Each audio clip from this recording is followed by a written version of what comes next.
아침 맛있게 드셨나요? 네, 안 먹고 잠을 선택한 분들도 있었던 것 같은데 저는 아침 맛있더라고요. 맛있었어요. 이제 수련회 어느덧 마지막 시간을 앞두고 있습니다. 여기에서는요. 예배 함께 또 목사님의 설교도 예배를 들을 수 있는 시간도 이제 마지막이 좀 아쉬운 것 같아요. 그래서 다음에 또 불러주시면 오시겠어요? 그래서 함께 찬양하실 때 이 시간에 함께 올려드리는 고백은 이런 고백이었으면 합니다. 우리가 복음을 부끄러워하지 않겠다고 고백하며 우리가 말씀을 듣고 우리가 이렇게 함께 다짐했잖아요. 그러니까 이제 우리가 그렇게 살아가겠다라는 자신의 고백들을 함께 했으면 하거든요. 그래서 우리가 함께 찬양하실 때 주님한테 우리가 그리스도인으로서 복된 삶을 살아가겠다고 다짐하는 찬양을 함께 드리도록 하겠습니다.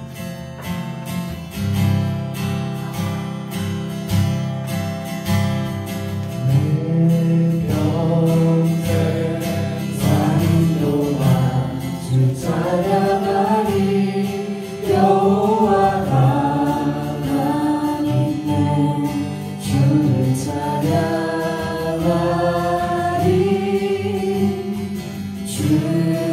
주님을 사랑이 즐겁도다 내 영혼 주 안에서 참 기쁘니 내 평생 사는 동안 내 평생 사는 동안 주 찬양하리 여호와 하나님께 주를 찬양하리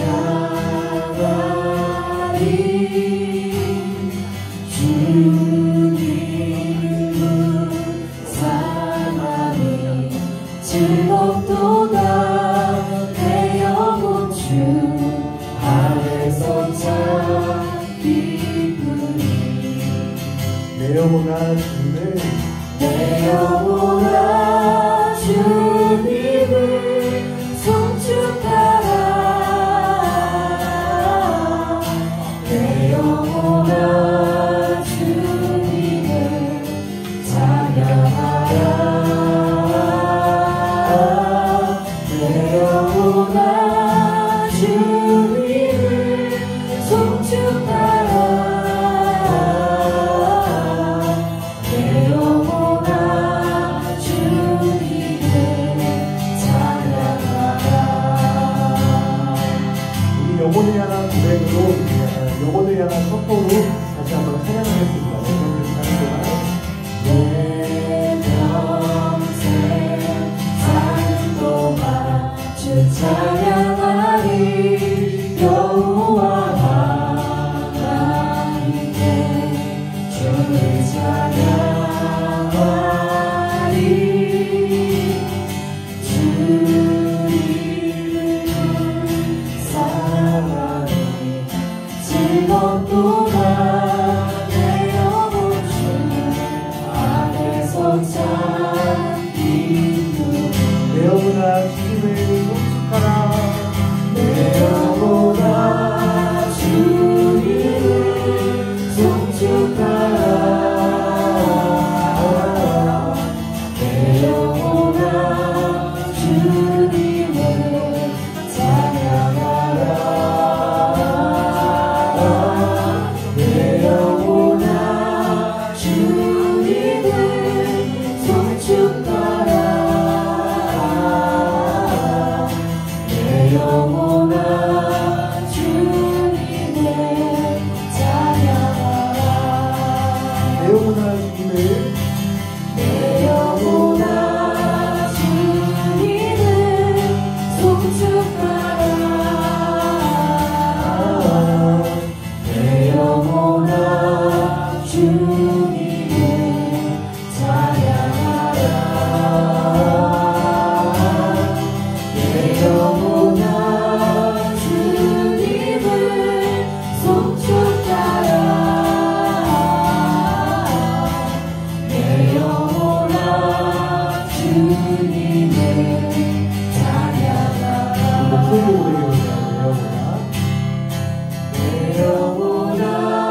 연약한 내 영혼 구하여 일하소서.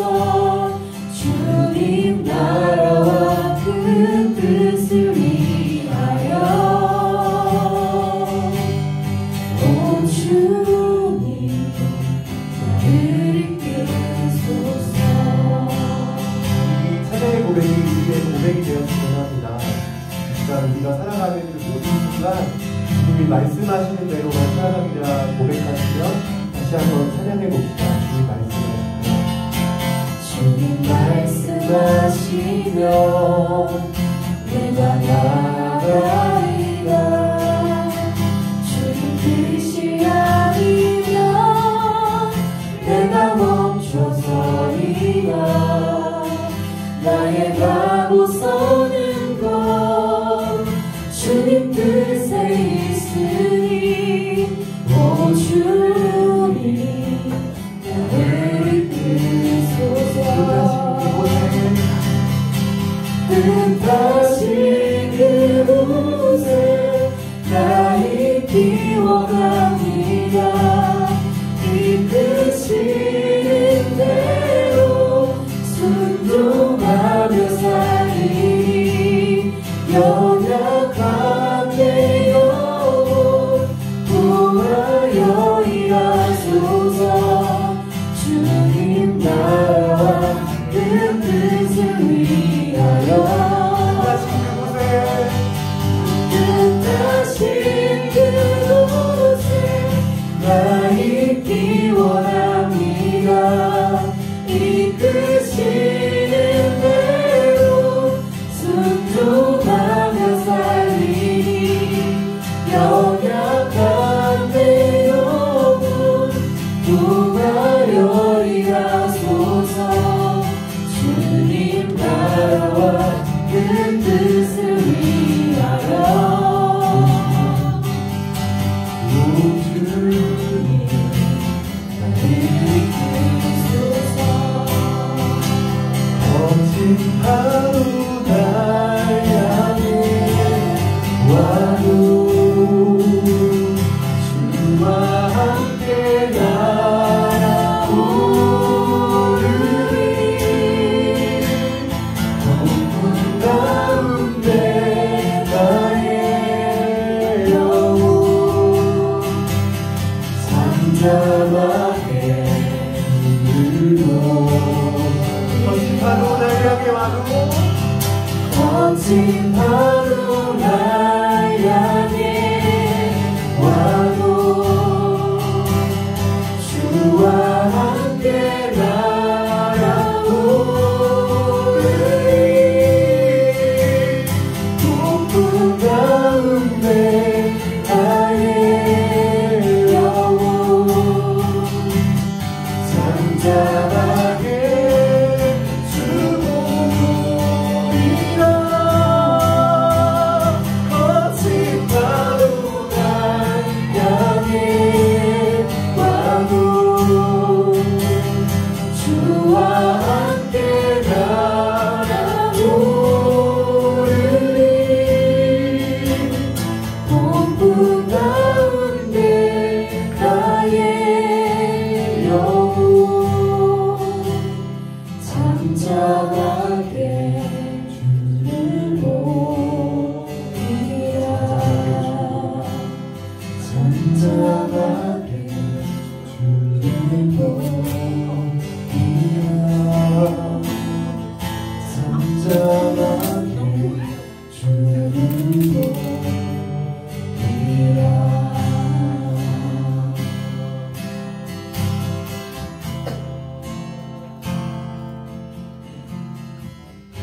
펜싱이라는 스포츠를 생각해 보시면 팔이 정말 빠르게 움직이는 스포츠잖아요. 그래서 사실 찌른 사람도 자기가 제대로 찔렸는지 잘 알 수가 없대요. 너무나 칼이 빠르게 움직이기 때문에. 사실 심판들도 정확하게 그 사람이 찌른 게 맞는지 확인이 어려울 때도 참 많은 스포츠라고 합니다. 그런데 딱 한 사람은 알아요. 찔린 사람은 압니다. 그래서 펜싱에서 점수가 났을 때를 투쉐라고 표현한대요. 투쉐. 이건 찔렀다가 아니에요. 찔렸다예요. 펜싱은 그런 스포츠입니다. 내가 찔렸음을 자기가 스스로 인정해서 점수를 잃은 사람이 오히려 손을 듭니다. 제가 찔렸다고요. 저는 복음을 아는 그리스도인의 삶이 이 삶과 되게 비슷하다고 생각합니다. 많은 사람들은 나 아니라고, 나 그렇게 나쁜 사람은 아니라고, 나 그렇게까지 죄인은 아니라고. 그런데요, 그리스도인들은, 복음을 아는 그리스도인들은 이렇게 말합니다. 내가 주님 앞에 죄인이라고. 내가 찔렸다고요. 내가 고쳐져야 한다고요. 내가 다시 살아나야 한다고요. 그리고 그때 세상 사람들은 알지 못하는 놀라운 변화가 우리 안에 일어난대요. 그것이 무엇이냐면요, 나를 버리고 내가 죽고 내 안에 있는 그리스도 예수가 다시 살아나는 그 놀라운 복음의 삶이 우리의 삶 속에서 시작됩니다.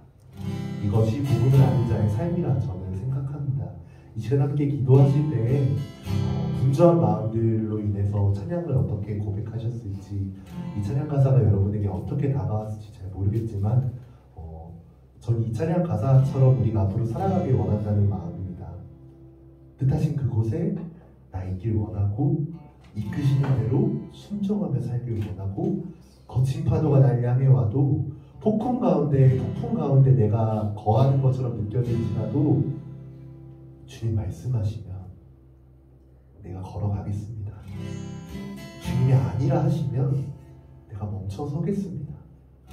이제부터 내가 그런 삶을 살아가도록 하겠습니다라는 영혼의 고백이, 믿음의 다짐이, 선포가 이 시간부터 이루어지길 간절히 바라는 마음입니다. 함께 기도하실 때에 이러한 기도들로, 이러한 기도의 고백들로 채워가시고 기도의 시간 함께 갖도록 하겠습니다. 기도할까요?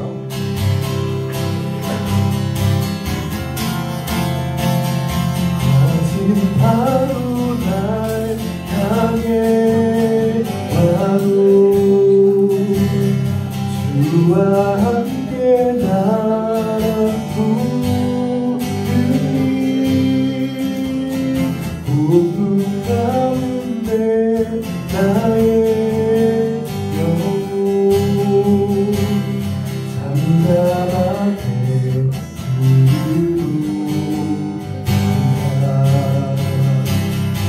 거친 파도 날 향해 와도 주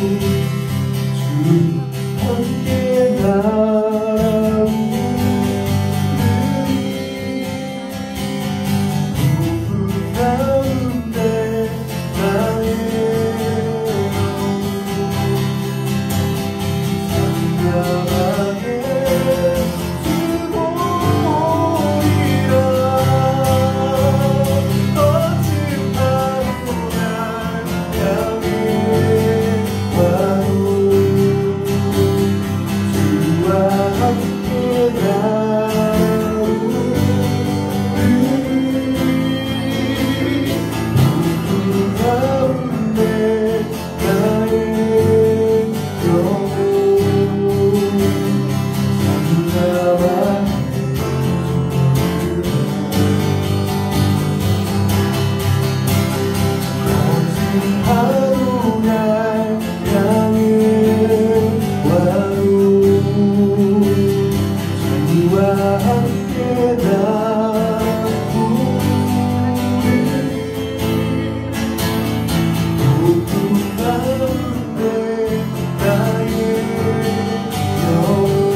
슬픔 가운데 늘 우리와 함께 하시고 우리를 잔잔한 물가로 인도해 주시는 주님을 믿습니다. 그 주님으로 인해 우리가 살아갈 수 있고 여전히 우리는 폭풍 같은 세상 속에서 주님을 소망하며 살아낼 수 있습니다. 주님 그렇습니다. 오늘 주님 앞에 우리의 시간과 또 마음과 모든 것을 드리며 이 수련회를 이렇게 참석하며 하나님 앞에 예배했습니다. 또 주님의 말씀을 들었습니다. 오늘 이렇게 수련회와 또 주일 예배를 하나님께 올려드릴 수 있게 하시며 감사드립니다. 여러 가지 사정과 형편 속에서도 우리가 주님 앞에 나와기를 주저하지 않으며 또 어렵지만 그 있는 자리에서 주님 앞에 예배하고 있는 하나님의 거룩한 자녀를 하나님 축복하여 주시옵소서. 어디에서 있든지 동일한 은혜로 함께 부어주시옵시고 또 우리 예배를 기뻐 받아주시기를 간절히 소망합니다.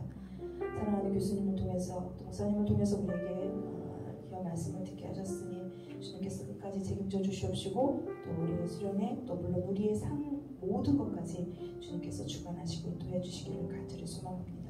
주님 앞에 전심으로 예배하는 우리 예배를 기뻐 받아 주시옵소서. 주님 사랑합니다. 예수님의 이름으로 기도합니다. 아멘. 사도신경으로 우리의 신앙을 고백합니다. 천천히 말씀으로 묵상하며 눈을 익히며 함께 사도신경으로 우리 신앙을 고백합니다. 나는 전능하신 아버지 하나님 천지의 창조주를 믿습니다. 나는 그의 유일하신 아들 우리 주 예수 그리스도를 믿습니다. 그는 성령으로 잉태되어 동정녀 마리아에게서 나시고 본디오 빌라도에게 고난을 받아 십자가에 못 박혀 죽으시고 장사된 지 사흘 만에 죽은 자 가운데서 다시 살아나셨으며 하늘에 오르시어 전능하신 아버지 하나님 우편에 앉아 계시다가 거기로부터 살아있는 자와 죽은 자를 심판하러 오시니라. 나는 성령을 믿으며 거룩한 공교회와 성도의 교제와 죄를 용서받는 것과 몸의 부활과 영생을 믿습니다. 아멘. 찬송합니다. 주 안에 있는 나에게 찬송가 370장입니다.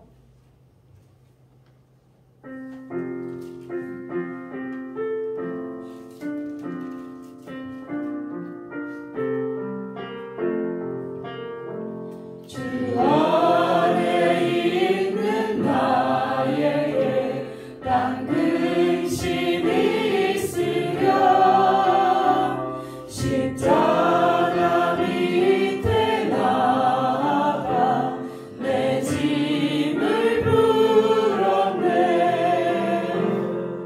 주님을 찬송하면서 할렐루야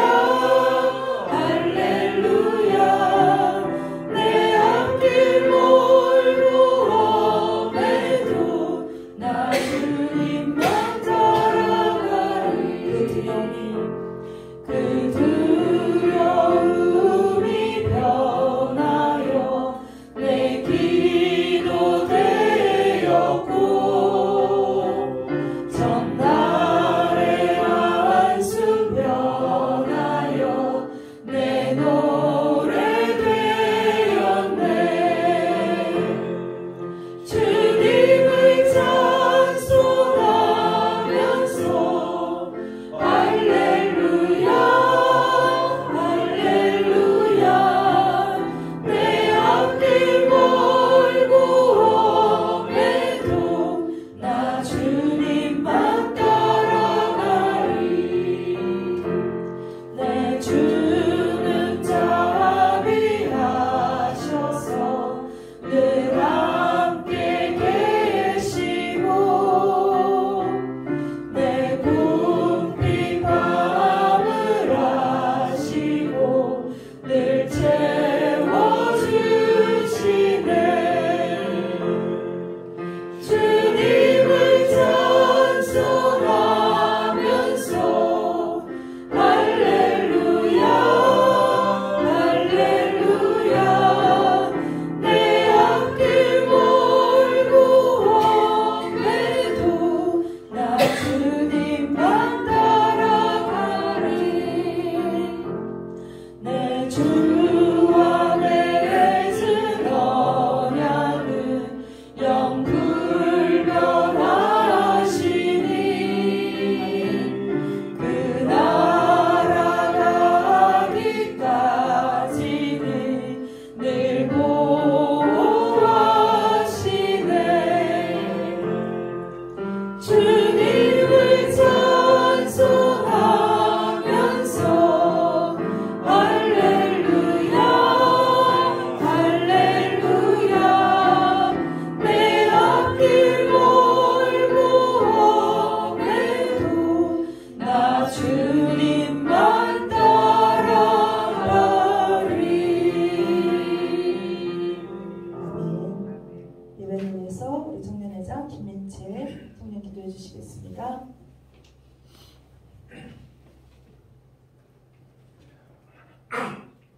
기도하겠습니다. 사랑이 많으신 주님, 우리 마음임교회 수련회를 주관하시고 인도하심에 감사드립니다.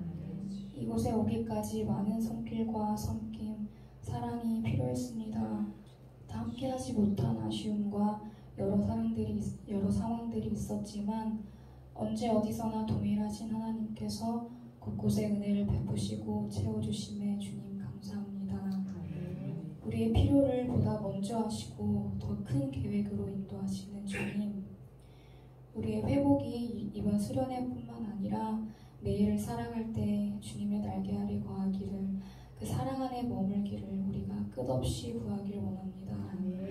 질그릇과 같은 우리들을 언제나 보호하시는 주님, 주님의 소유인 우리의 모든 것을 주님 뜻대로 주장하여 주세요. 연약한 우리 영혼을 붙들어 주세요. 우리 마음임 교회의 모든 것을 주님께 맡겨드립니다. 지체들의 건강, 가정, 주님 안에서 세워지게 하시고 또한 각 섬김의 자리에서 기쁨으로 빛과 소금이 되는 우리들 되게 하여 주세요. 이번 수련회의 모든 손길, 발걸음 기억해 주시고 큰 축복을 부어주세요. 류호진 목사님을 통해 말씀 듣습니다. 우리의 눈과 귀를 열어 마음 깊이 새기게 하시고 계속해서 말씀 붙들고 살아갈 수 있도록 주님 언제나 동행하여 주세요. 주님을 신뢰합니다. 온전히 주님 뜻을 위한 예배 되길 소망하며 우리 주 예수 그리스도 이름으로 기도드립니다. 아멘.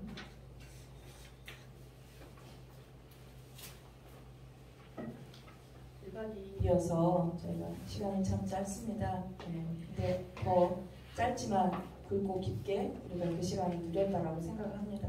오늘도 마지막 시간인데요. 우리 이정 목사님 모시고 귀한 말씀 듣도록 하겠습니다. 사랑합니다로 진행하겠습니다. 사랑합니다.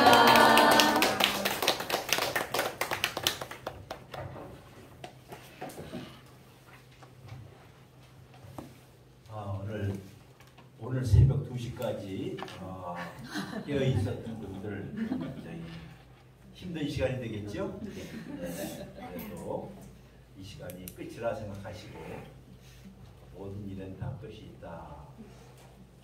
아까 사도 신경을 다시 한번 띄워주시겠어요?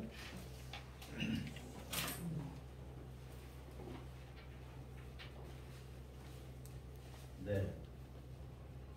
잘 보시면 272입니다. 272 무슨 뜻일까요? 첫 번째 두 줄하고 7줄하고 맨 마지막 두 줄이에요. 뭐가 다를까요?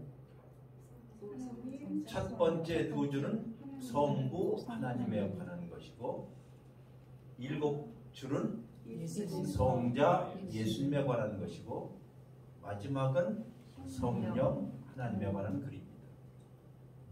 그러니까 여러분과 제가 신앙 고백한다는 것은 삼위일체 하나님께 삼위일체 하나님을 내가 고백합니다. 하나님, 내가 믿는 하나님은 이런 하나님이에요. 그리고 여러분이 입으로뿐만 아니라 우리의 삶 가운데서 내가 믿는 하나님이 어떤 분이신가, 성부 하나님이 어떤 분이신가, 또 성자 하나님이 누구신가, 성령 하나님이 어떤 분이신가를 마음 깊이 새기고 그 하나님을 믿는 것이에요. 그리고 우리가 보통 믿음 하면 그냥 믿음이 있어야 된다 얘기하지만은 믿음에는 대상이 있어야죠. 믿음에는 대상, 즉 신뢰의 대상이 있어야 합니다. 그럼 신뢰의 대상은 흔들리지 않아야 할 거예요. 그래서 우리는 하나님을 신실하신 하나님이라고 부르는 것입니다. 세상은 변하고 우리의 마음도 변하고 요동치는 세상 가운데서 변치 않고 있는 고정점과 같은 변함이 없는 분, 신실한 분이 누구시다? 하나님이십니다. 그런데 그 하나님인데 성부 하나님이 하시는 일은 온 세상을 만드시고 이 세상 그 어느 것 하나라도 우연히 되는 일은 없습니다. 심지어 내가 이해하든 이해하지 못하든 가간에 이 모든 일들을 주관하시고 인도하시는 분이 분명히 하나님인 것을 난 믿습니다 해서 나는 믿습니다. 이렇게 끝이 있죠. 여러분 이거 잘 보시면 여기에 원래 이제 원문에는 딱 3번 나와요. 크레도 인 데움에서 나는 하나님을 믿습니다 할 때 3번, 즉 나는 성부 하나님을 믿습니다. 두 번째는 나는 성자 하나님을 믿습니다. 나는 성령 하나님을 믿습니다. 이렇게 나와요. 그러니까 우리 믿음의 대상이 이렇다는 것이에요. 그러니까 믿음은 자기가 나 이거 믿고 싶어, 난 이거야 저거야 하는 것이 아니라 제일 중요한 것은 하나님이 어떤 분이신가를 깊이 묵상하고 생각하고 이해하고 신뢰하고 의지하는 것을 믿음이라고 얘기해요. 어저께 우리가 시편 27편을 잠깐 봤죠. 그 시인이 우리가 무슨 읽기라고 했어요? 성경 읽을 때 어떻게 읽으라? 공동체 읽기라고 했죠. 단순히 2000년, 3000년 전에 있는 그것이 아니라 지금 신앙 공동체가 함께 모여서 그 구절을 읽을 때 나에게는 유일한 한 가지 바람이 있습니다. 내 평생 소원 딱 한 가지입니다. 해놓고 트라이앵글처럼 3개를 이야기했죠. 3개. 뭘까요? 첫 번째? 내가 하나님의 집에 사는 것입니다. 두 번째, 내가 하나님의 아름다움을 바라보는 것입니다. 세 번째는 내가 하나님의 집에서 하나님께 질문 드리는 것입니다. 이것이 나의 평생의 바람입니다. 이렇게 얘기를 해요. 자, 이것을 보면 성경 창세기부터 말라기까지 궁극적으로 신앙이란 제일 먼저 누구를 잘 알아야 한다? 하나님이 누구이신지를 알아야 한다. 그렇죠? 하나님이 누구인가를 잘 알아야 하는 것. 이게 아는 것은 단순히 머리로 아는 것이 아니라 성경에서 안다는 말은 경험한다는 뜻입니다. 사귄다는 뜻이에요. 혹시 여러분이 성경을 읽다 보면 그 여자는 남자를 알지 못하였더라 하는 말이 있죠. 그건 무슨 뜻이야? 그 남자 이름 안다는 뜻이 아니라 그 사람과 사귀어서 경험하지 않았다는 뜻이에요. 그래 성적으로 가까이 하지도 않았다 그 뜻이에요. 성경에서 안다는 말은 이렇게 친밀을 얘기합니다. 그럼 여러분이 하나님을 안다는 것은 성경 공부를 많이 해서 아는 게 아니라 그것을 통해서 어떻게 해요? 그분을 경험하는 것이고 그분을 이해하는 것이고 그분을 체험하는 것이고 그래서 그분이 내 안에 살고 내가 그분 안에서 사는 것 이것이 내 평생의 소원입니다 하는 것이에요. 그런데 여러분과 지금 제가 살고 있는 이 세상이 만만치 않은 세상이죠. 만만치 않습니다. 걷는 연습을 한번 해볼까요? 제가 있었던 학교에 예술대학교가 있어요. 근데 예술대학교에 아이들이니까 지금 1학년, 2학년 아니에요. 2년제니까는. 근데 그 많은 아이들 한 주야으로 하면 한 9천 명 되는데 그 수많은 아이들 가운데서 딱 예복처럼 유니폼을 딱 입고 다니는 여자아이들이 있어요. 그리고 항상 똑바로 걷고 배지를 달고 있는 선생님 있으면 꼭 배꼽 인사를 하고 이래요. 그래 다른 아이들은 그렇지 않은데 그 아이들만 그래요. 무슨 과일 같아요? 예? 예, 관광학부 승무원. 네, 그 훈련이. 여러분이 승무원이 되면 그래요. 옛날에 승무원이 되기 시작하면 제일 먼저 배우는 차밍 스쿨에 들어가서 배우는 것 중에 하나가 제일 먼저 그렇죠. 걷기예요. 걷기. 어떻게 걸어야 돼요? 똑바로 걷는 거죠. 저는 이 취미가 사람들이 걷는 것을 보는 거예요.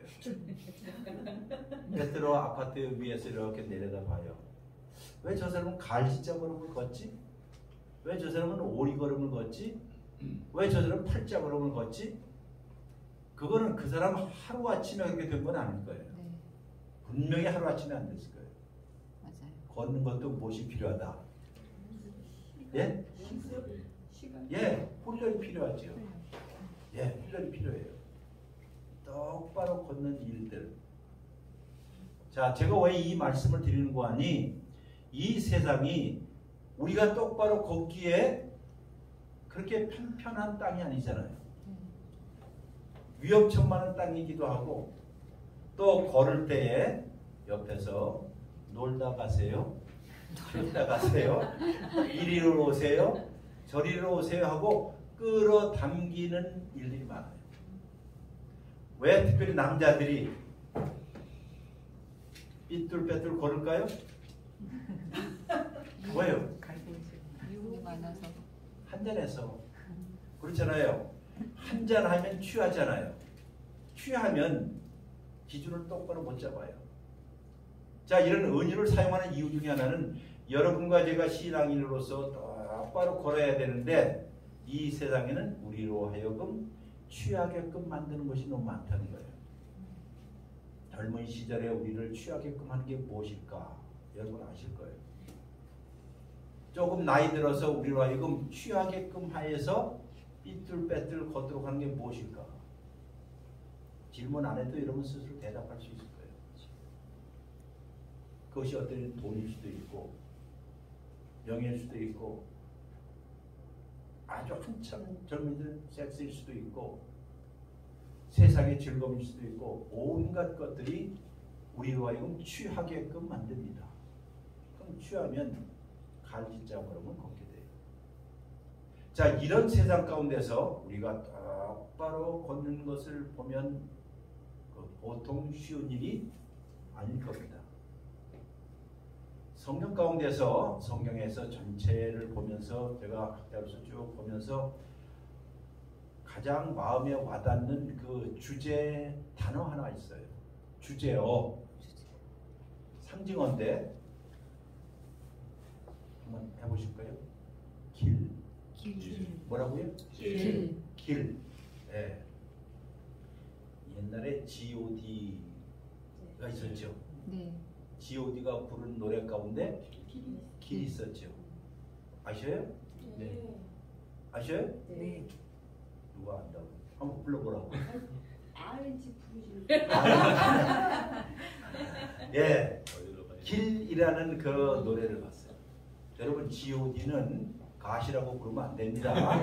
마치 H.O.T를 하시라고 부르면 안 되는 것처럼. 예? 예. 그 노래를 가만히 들으면서 내 앞에 길들이 있는데 어디로 갈까? 이리로 갈까? 저리로 갈까? 하는 그런 내용의 길입니다. 근데 성경에서 가장 중요한 주제어 단어 하나를 찾으라면 길입니다. 예를 들어서 여러분이 시편 119편이 있는데 그 중에서 제일 앞부분에 있는 제1편을 웬만하면 다 외우시죠? 시작. 아니 외운다고 그랬잖아요. 시작.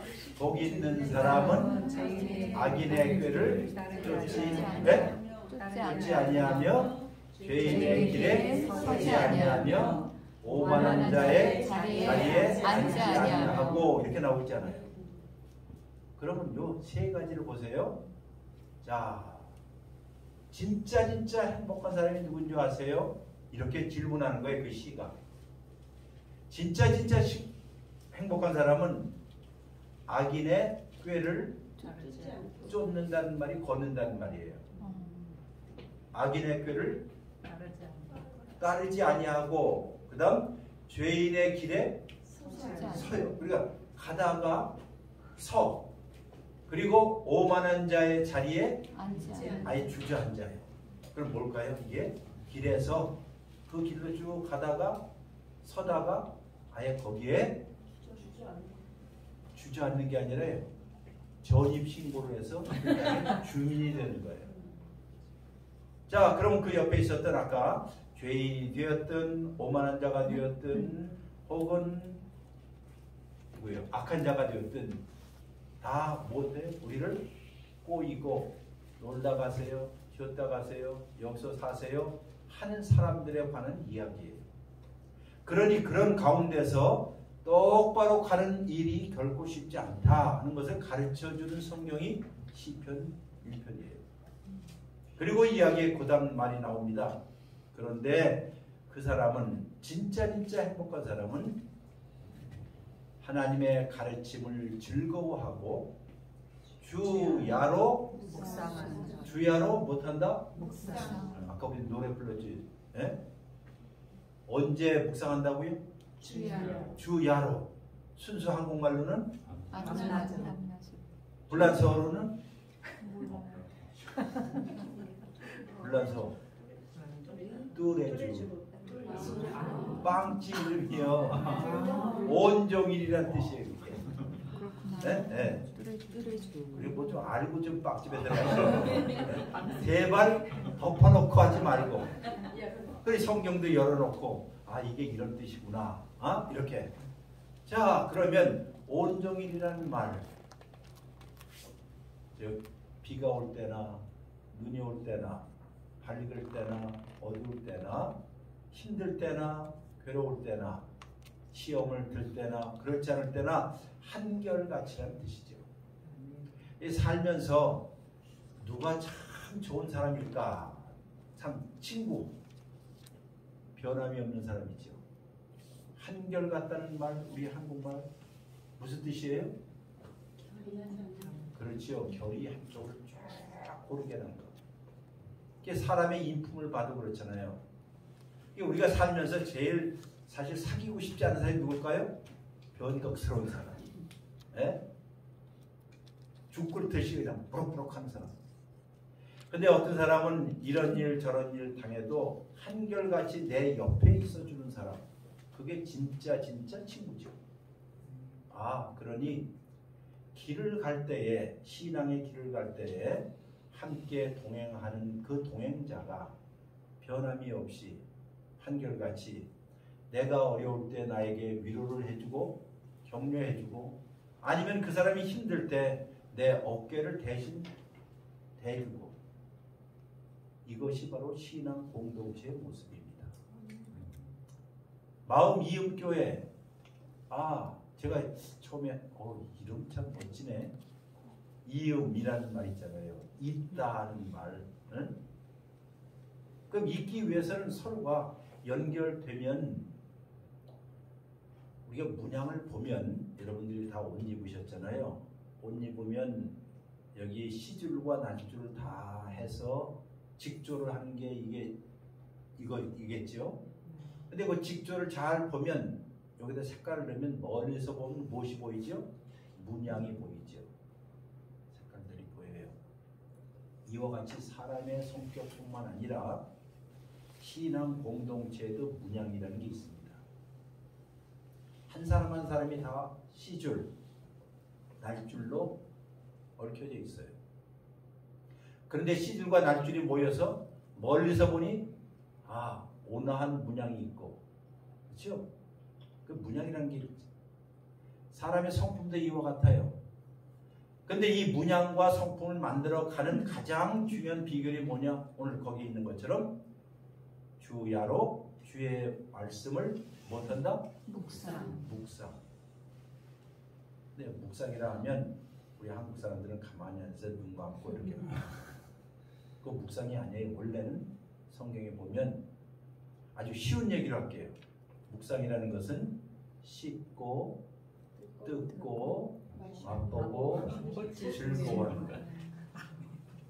내가 뭐 명인대학에 이 같은 건 아니고 그 사람들이 지금 내가 한 얘기를 받아다 쓴 것 같아. 왜냐하면 성경에 묵상이라는 원래 히브리어 뜻이 그겁니다. 낮은 목소리로 읊조린다는 뜻이에요. 자, 낮은 목소리로 읊조린다는 말은 그 말씀을 어떻게 씹고 뜯고 맛보고 즐거워하는 것. 이게 묵상의 의미입니다.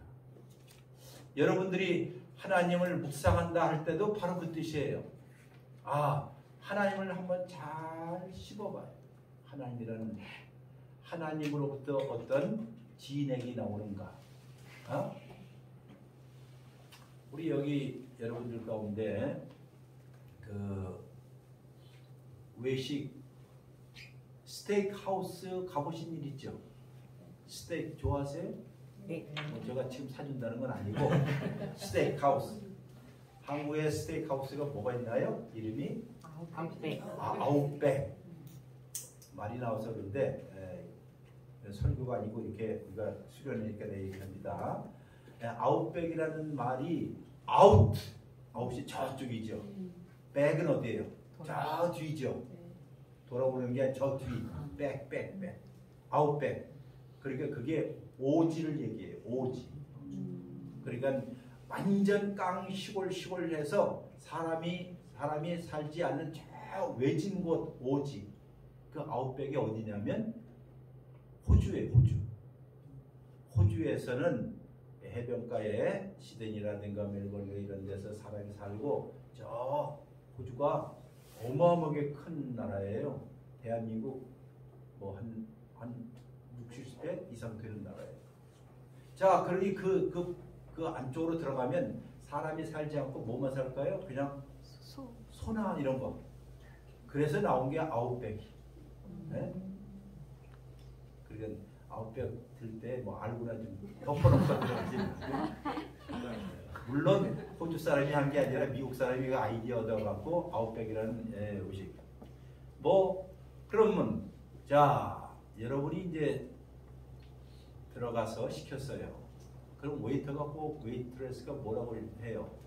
어떻게 해드릴까요? 어떻게 볼까요? 그러지요? 그럼 여러분 뭐 좋아하세요? 미디움이에요? 레어예요?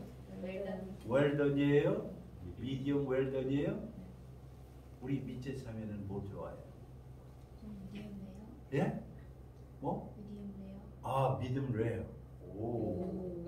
고기를 잡수실 줄 아네. 예. 자, 어쨌든 그렇게 해요. 그럼 정말 비싸고 정말 좋은 고기가 이렇게 딱 오잖아요. 바로 그릴에서 나와서 하면 아침 넘어가는데. 자, 그럼 이제 칼질을 해야죠. 자, 썰었어요. 그 다음에 뭘로 찍죠? 포크로 딱 찍죠. 그 다음에 슬로우 모션으로 천천히 해서 입으로 들어가요. 들어가서 한 번 꽉 깨물면 뭐가? 육즙이 쫙 퍼질 때 니들이 그 맛을 알아. 이거죠. 정말 그렇죠. 그리고 또 씹어요. 그냥 단순히 배를 채우기 위해서 가는 게 아니라 그 맛을 즐기기 위해서 씹고 뜯고 맛보고 못한다? 즐기고 하는 거예요. 이게 무슨 뜻이라고요? 묵상의 뜻이에요. 여러분들이 건강하게 우리 마음 이음교회가 자라기 위해서는 하나님의 말씀을 이런 식으로 묵상하는 연습이 필요합니다. 시끄러우면 안 되죠. 그 말씀을 씹고 뜯고 맛보고 그 다음에 맨 끝에 즐거워해요. 아, 이거구나. 그러면 그 육즙이 쭉 퍼졌을 때 그 기분은 아무도 모를 거예요. 아니면 우리 여성분들, 권사님들, 집사님들, 아, 남편은 다 일 내보내고 그 다음에 집에서 베큐um하고 설거지하고 녹초가 됐어요. 그럼 10시쯤에 해서 아침 뮤직 스테이션 딱 틀어놓고 다 한 다음에 창문 곁에서 햇살이 딱 들어오는 창문 곁에서 혼자 이제 앉아서 커피를 즐기기 직전에 어저께 바로 사온 싱싱한 캘리포니아 오렌지를 딱 놓고 하나 쫙 까고 두 번째 껍질을 까는 순간에 탁 뭐요? 과일즙이 탁 튀죠. 햇살과 함께 그 과일즙이 탁 튀는 그 모습을 보면 참 신비로워요. 그리고 하나를 딱 빼서 한 입 꽉 깨물면 무엇이 되는? 과즙이. 이번엔 이제 육즙 아니에요. 과즙이 쫙 폈을 때에 그리고 하나씩 봅시다. 아, 남편 얘기를 보내고 애들 학교 가고 청소하고 그리고 아, 나는 무엇을 오늘 할 것인가? 응? 친구들 생각도 하고 또 지금 양로원에 계신 어머니도 생각하고 돌아가신 아빠도 또 생각나기도 하고 이렇게 해서 삶을 부요하게 만드는 것이 바로 묵상이에요. 여러분과 제가 우리 마음 이음 교회가 이런 일들에 천착을 하게 되면 개인적으로, 가정적으로, 교회적으로 건강해져요. 흔들리지 않는다는 거예요. 바로 이것이야말로 여러분이 좌로나 우로나 치우치지 않고 똑바로 걸어가는 거예요. 이 일. 그런데 우리가 살고 있는 이 세상이 우리로 하여금 똑바로 걷기에 그렇게 만만치 않다는 것을 꼭 아실 거예요. 그 한 예가 있습니다. 창세기에 보면, 창세기 맨 마지막 부분에 보면 주인공으로 누가 나오나요?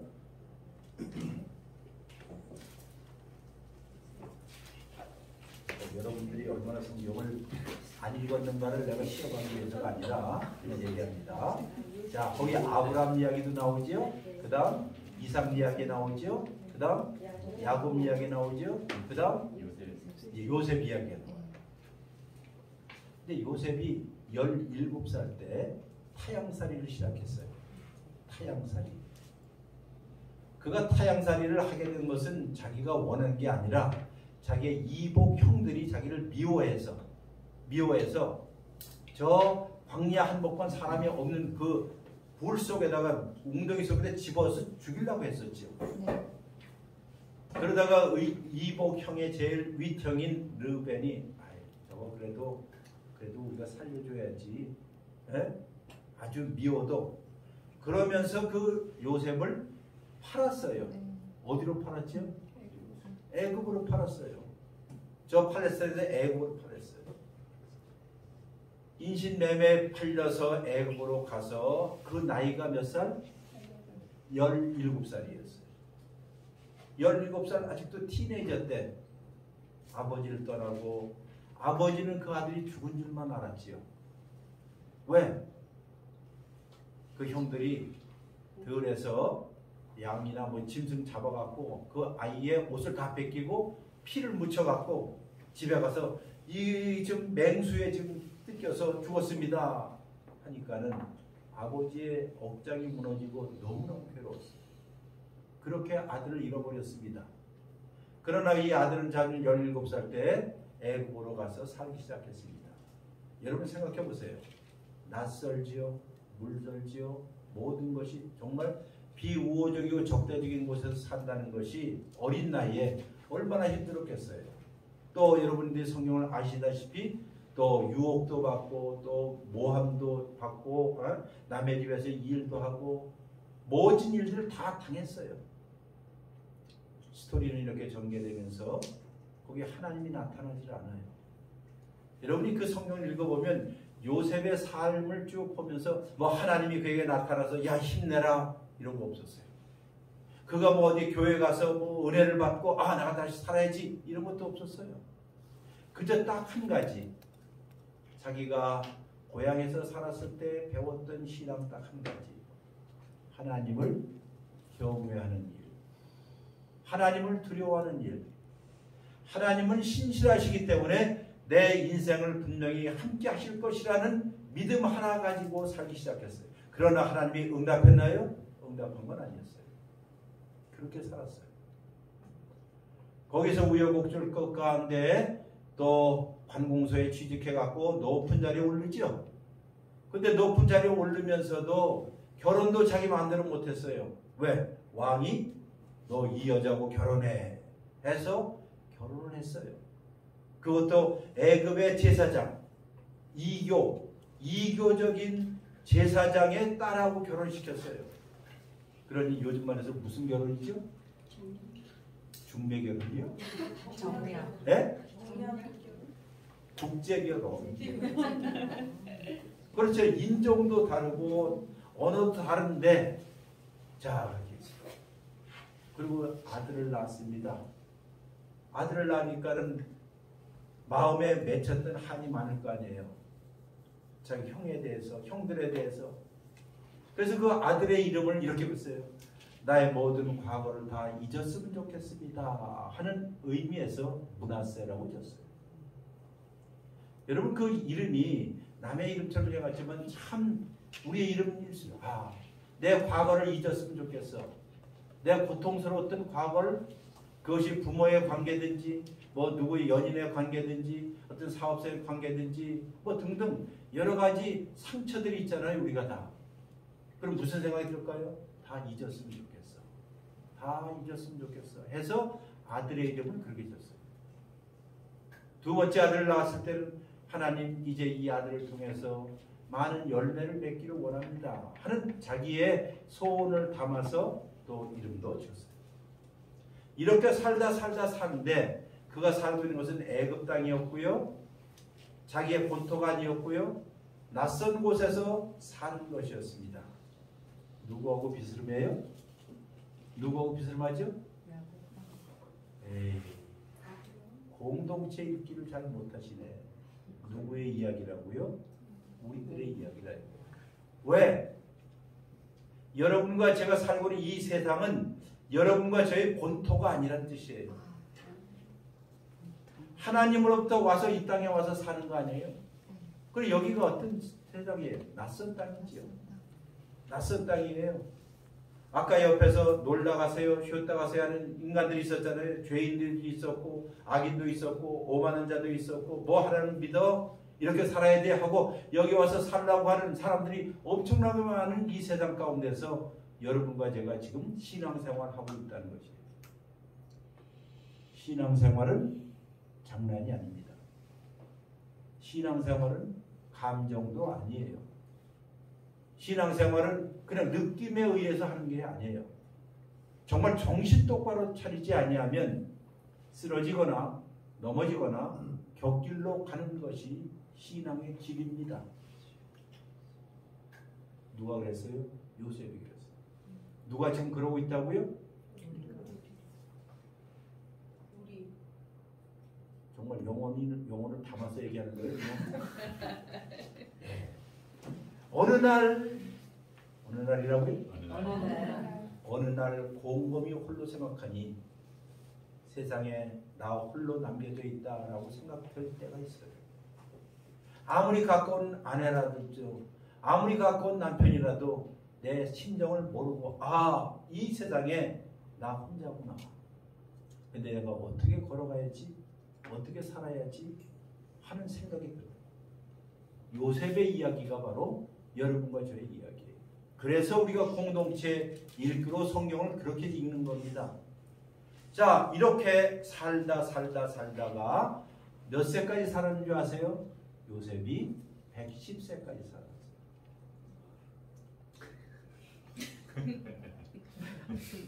되게 오래 살았다 이거예요. 그 당시에 애굽 사람들이 꿈꿨던 가장 죽고 싶은 가장 만수하는 나이가 110이에요. 110세. 그런데 자, 이제 성경을 찾아보세요. 창세기 맨 마지막 장을 찾아보세요. 창세기 맨 마지막 장은 몇 장이죠? 50장. 네, 50장입니다. 창세기 맨 마지막 장, 맨 마지막 문단이 있습니다. 맨 마지막 문단은 22절로부터 26절까지. 그럼 22절로부터 26절까지면 우리 저 권사님 왜 혼자 성경책을 둘씩이나 갖고 계세요? 그 옆에요. 저기 안 온 영혼들을 위해. 여기 안 온 영혼이 여기 있잖아요. 이 앞에. 거기 왜 안 가져갔어요? 창세기, 창세기 맨 마지막 장입니다. 맨 마지막 장, 맨 마지막 절을 읽겠습니다. 시작. 요셉이 그의 아버지의 가족과 함께 애굽에 거주하여 110세를 살며 에브라임의 자손들을 보았으며 므낫세 아들 마므의 아들들도 요셉의 스라에서 양육되었더라. 요셉이 그의 형제들에게 이르되 나는 죽을 것이나 하나님이 당신들을 돌보시고 당신들을 이 땅에서 인도하여 내사 아브라함과 이삭과 야곱에게 맹세하신 땅에 이르게 하시리라 하고 요셉이 또 이스라엘 자손에게 맹세시켜 이르기를 하나님이 반드시 당신들을 돌보시리니 당신들은 여기서 내 해골을 메고 올라가겠다 하라 하였더라. 요셉이 110세에 죽음에 그들이 그의 몸에 향 재료를 넣고 애굽에서 입관하였더라. 질문. 창세기의 맨 마지막 단어는 무슨 단어일까요? 단어요? 네, 맨 요셉의 마지막 죽음. 단어. 입관. 네, 단어. 입관. 그렇죠. 관이죠. 관으로 끝나죠. 한마디로 죽음으로 끝난다는 거예요. 창세기 1장 1절을 다 같이 암송해 보겠습니다. 시작.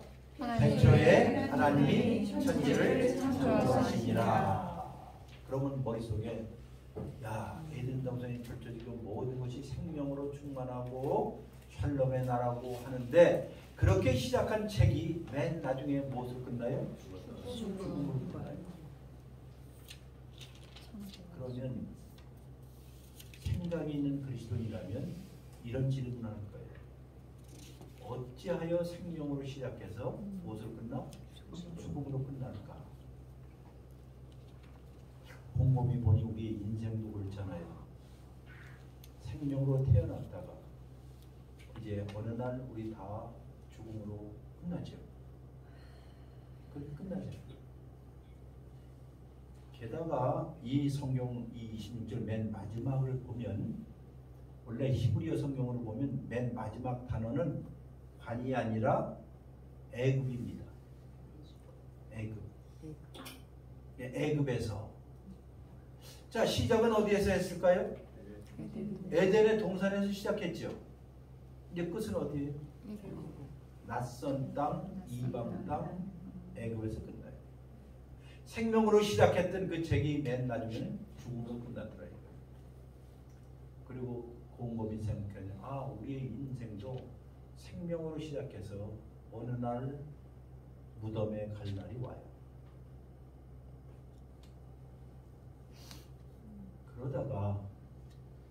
그러다가 성경을 또 봤어요. 성경에 나와 있는 최초의 족보가 있습니다. 족보. 여러분 족보는 지루하잖아요. 남의 집 족보를 왜? 우리 집 족보도 잘 모르는데. 근데 성경에 족보가 있어요. 족보의 최초로 나와 있는 족보가 창세기 5장에 나와요. 펴시지 않아도 돼요. 그냥 들으시면 돼요. 근데 그 족보를 읽었어요. 제가 남의 집 족보처럼 읽으면 안 되고 뭐로 읽으라? 공동체의 족보를 읽으라고 그랬죠. 읽었어요. 그리고 어느 한심한 사람이 시험봤어요. 몇 사람이 나오는가? 그랬더니 10명이 나오더라. 10명이요. 그리고 그 족보를 읽고 또 읽고 또 읽었더니 변하지 않는 반복되는 후렴이 있어요. 누가 누구를 몇 세에 낳고 얼마를 살다가 몇 세에 죽었더라. 그러면 변하지 않는 상수가 뭘까요? 상수? 낳고 살고 죽고. 자, 한번 해보세요. 인생은 몇 박자? 3박자. 시작. 낳고 살고 죽고, 낳고 살고 죽고, 낳고 살고 죽고, 이렇게 반복되더라 이거예요. 근데 변수는 있어요. 몇 살에 누구를 낳았는지, 얼마를 사는지, 몇 살에 죽는지는 사람마다 다 달라요. 그러나 모든 사람을 하나로 묶을 수 있는 상수는 분명해요. 낳고 살고 죽어요. 여기서 빠질 사람 없잖아요. 근데 생명으로 시작해서 죽음으로 끝났더라 이거예요. 이것이 이 성경에서 창세기에서 맨 마지막에 이 스토리가 있어요. 하나 더 알려드릴게요. 22절하고 26절이 성경, 그래서 이제 성경 22절과 26절을 보시면 중고등학교 때 여러분이 문학 시간에, 국어 시간에 수미 쌍관법이라는 거 배우신 일 있죠? 여기도 22절과 26절이 맞물려서 수미쌍관법과 같아요. 즉 22절에 110세를 살았더라 하는 말과 26절에 110세 죽었더라 하는 말로 해요. 그러면 요셉은 어디서 죽었나요? 애굽에서 낯선 땅에서 죽었어요. 근데 이 죽으면서 그가 마지막으로 유언을 남깁니다. 근데 유언도 2번 남겨요. 그 2번의 유언을 보세요.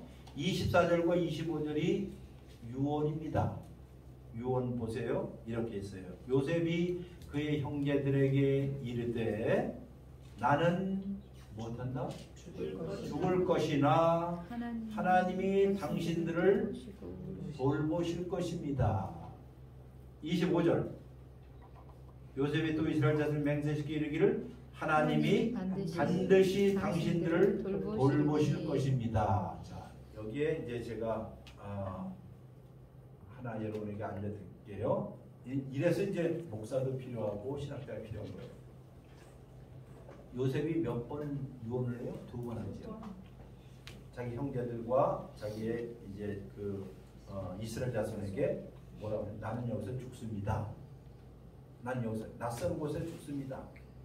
그러나 하나님은 반드시 당신들을 못한다? 돌본다 하는 말이 있죠. 여기 돌본다는 말의 원래 뜻은 하나님께서 당신들을 찾아오신다는 뜻이에요. 하나님 당신들을 꼭 찾아오실 것입니다. 꼭 찾아올 것입니다.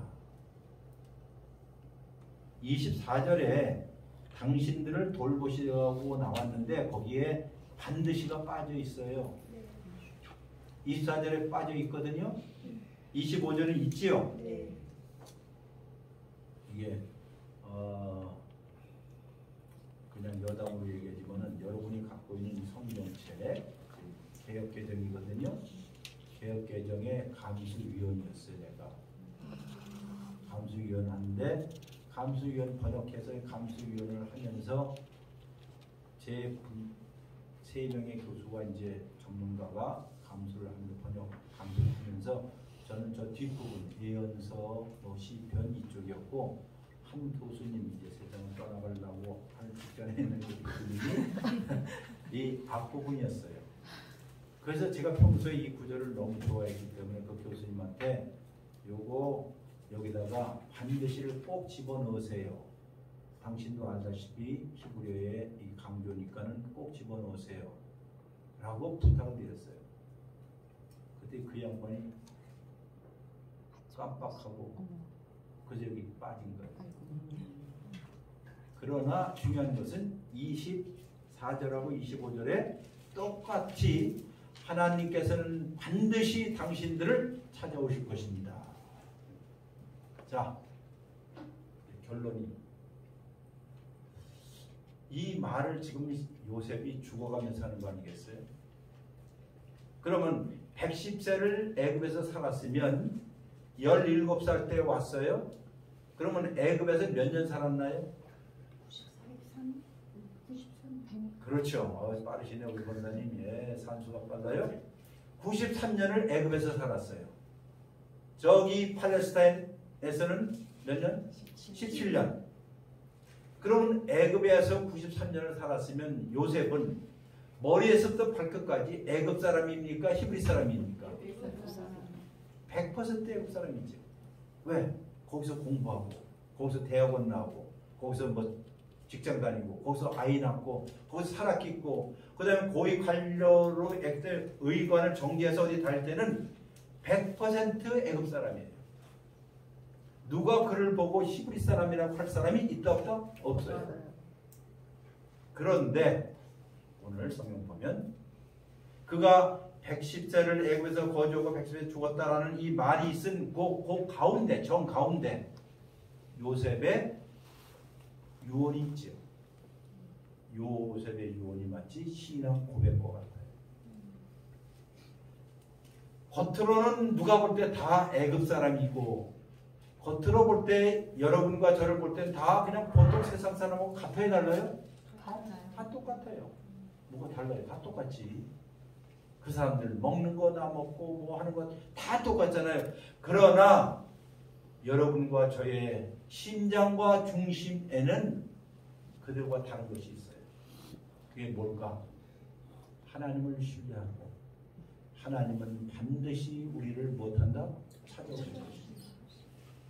하나님은 우리를 결코 버리지 않습니다. 하나님은 반드시 우리를 찾아오실 것입니다. 하나님이 찾아오시면 우리는 반드시 고향으로 돌아갈 날이 있을 것입니다. 이게 어려운 말로 종말론적 신앙이에요. 이런 희망을 품고 살라 이거예요. 이 세상에 아무리 힘들고 어려워도 여러분 어떻게 걸으라고요? 똑바로 걸어야 돼요. 네? 똑바로 걸어야 돼요. 근데 혼자 걷지 않고 누구와 같이 걸어요? 여기 있는 신앙 공동체들과 같이 걸어가야 돼요. 그들이 여러분들의 길벗이요, 그들이 우리의 길동무들이에요. 누군가 연약하면 같이 주저앉고 누가 힘들어하면 같이 힘들어하고 그렇게 해서 다시 부둥켜 안고 뚜벅뚜벅 걸어가요. 걸어가면서 여러분과 저희 심장에는 하나님은 반드시 못하신다? 찾아오신다. 하나님은 반드시 찾아오실 것입니다. 그래서 가는 길 동안에 마지막으로 여러분 서로에게 각자의 언어로 진실 말하기 공동체가 돼요. 무슨 말하기요? 진실 말하기. 참 진실이신 하나님 외에는 진실이 없어요. 예수님이 뭐라고 그랬어요? 내가 곧 길이요 진리요 생명이요. 자, 여기 진리라는 말이 원래 뜻이 진실이라는 뜻이에요. 예수님이 말하기 내가 곧 길이야. 나와 함께 걷자. 내가 참이야. 참 있을 말고. 내가 참이야. 진짜야. 거짓이 아니야. 그러니까 거짓이 아니고 진실이니까 나를 신뢰해 그 뜻이에요. 그리고 나에게 무엇이 있다? 생명. 이 세상에서 죽음으로 끝나는 것 같지만은 진짜 생명은 나에게 있어. 그러니 나와 함께 걷자 하기 때문에 우리는 다른 사람을 향해서 어느 언어요? 진실의 언어, 사랑의 언어, 격려의 언어를 사용하는 공동체가 되어야 돼요. 이런 의미에서 우리의 언어들은 소망의 언어이지요. 희망의 언어예요. 절망의 언어가 아니고 낙담시키는 언어가 아니고 누구에게 이야기할 때도 우리에게 힘을 공급해주고 배려하고 사랑하는 언어들, 이것이 사도행전 오늘 설교 본문에 있는 2장에 각 사람이 각 언어로 그 말을 듣고 각 언어로 누구에게 이야기했더라 하는 뜻이에요. 이해가 다 아시겠죠? 이런 공동체. 그래서 여러분이 이제 걸으면 1년 걷고 2년 걷고 혹은 여러분이 평생 걸으면 누군가가 여러분의 뒷모습을 보고 걸어갔던 그 과정을 보고 아, 그 권사님, 아, 그 장로님, 그 권사님 정말 어떻게 걸었더라? 네? 똑바로는 아까 똑바로 걸었고 네? 우아하게 걷는다는 말은 자기가 하는 게 아니라 누구예요? 다른 사람이 그런 인생을 보면서 정말 우아하게 인생을 걸으셨습니다. 우아라는 말, 우아하다는 말을 혹시 민채 자매님 영어로 뭘 할까요? 엘레강스라는 말 듣겠죠. 그런 거 많이 쓰잖아요. 근데 우아하다는 말이 원래는 영어로 옛날 분들은 아시겠지만은 제가 좋아했던 여자 배우가 있어요. 외국 모나코의 왕비였던 아시는 분 있어요? 그레이스 켈리. 그레이스 켈리를 보면 정말 우아했어. 내가 흠모했어요. 근데 그 여자 이름이 그레이스 켈리 아니에요? 우아하다는 말은 영어로 graceful. graceful을 우아하다고 해요. 그럼 그 단어를 가만히 보면 grace가 뭐죠? 은혜죠. full은 뭐예요? 가득하죠.